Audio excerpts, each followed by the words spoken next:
Good morning, and welcome to Redeemer Lutheran Church. I'm Pastor Gary Lodehold. I recently learned that there is actually an event called the Boring Conference. It was born in 2010 when a different conference, known as the Interesting Conference, had to be canceled. So they did a Boring Conference instead. The Boring Conference is a one-day celebration of the mundane, the ordinary, the obvious, and the overlooked.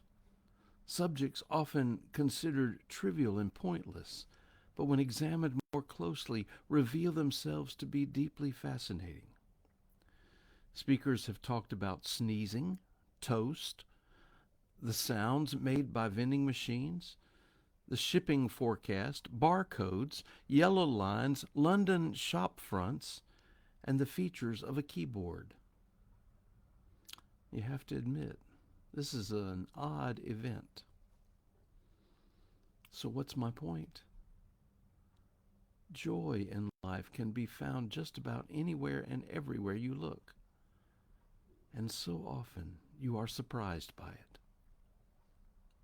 This week we are exploring some ordinary words we hear around church all the time. In fact, they are so commonplace that we sometimes take them for granted and don't really think about them very much. Joy is a word like that. We all think we know what it means, but I'd like to challenge that idea a bit. You see, I think most of us think of joy and happiness as just about the same thing. I don't think so. I think happiness is shallow and fleeting, but joy is deep and abiding. According to the Declaration of Independence, you can pursue happiness, but you don't really do that with joy. Joy comes as a gift, unexpected. Happiness comes quickly and often departs just as quickly.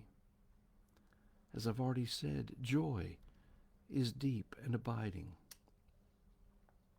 The Bible talks about joy frequently, but what it most seems to mean is the abiding reality of being who God intends for us to be. When one's life is centered on, in, and around God, there's an inner joy and peace that comes and reshapes us. When God is the center of our being, we are filled with joy in a way that can't be found apart from God. You may be happy too, but underneath everything else, there is that joy from God that we are God's children and fulfilled in who we are supposed to be. In John 15:11, Jesus was speaking to his disciples. He said, I have said these things to you so that my joy may be in you and that your joy may be complete. Here's the thing. Jesus said this at the Last Supper, knowing that in just a few hours he would suffer and die for us. I doubt it was a moment of happiness for him, but it was a moment of joy. For God's work to save all the earth was about to be fulfilled, and that filled Jesus with joy. And because of what happened, our joy can be complete.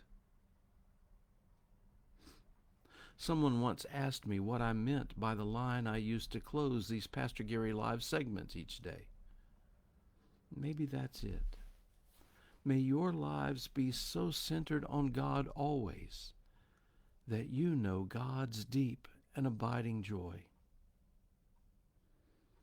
And you can bet that's not boring.